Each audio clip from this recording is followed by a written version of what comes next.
فرمایش هستو حاجی منظور جان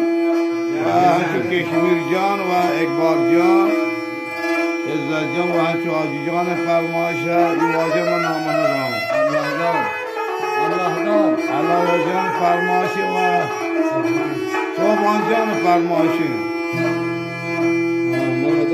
شتک دورو شتا لال جوانی من نظر پتی سنتکی واشی گپانی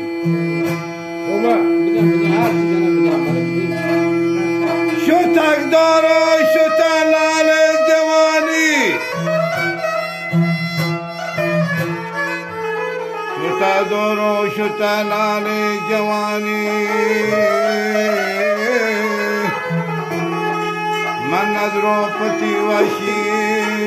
گپانی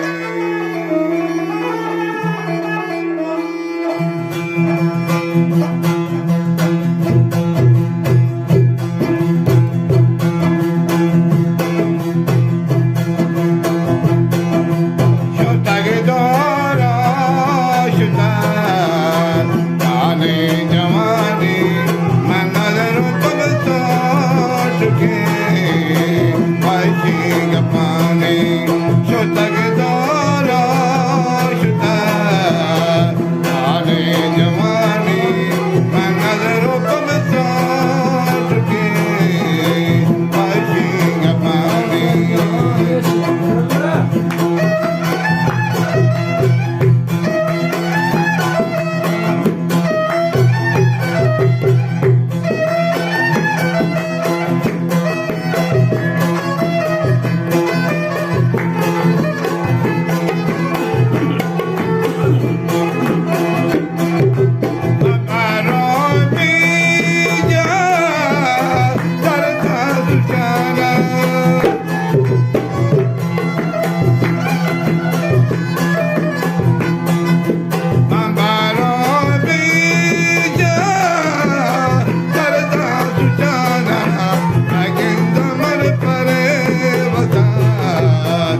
बरोबर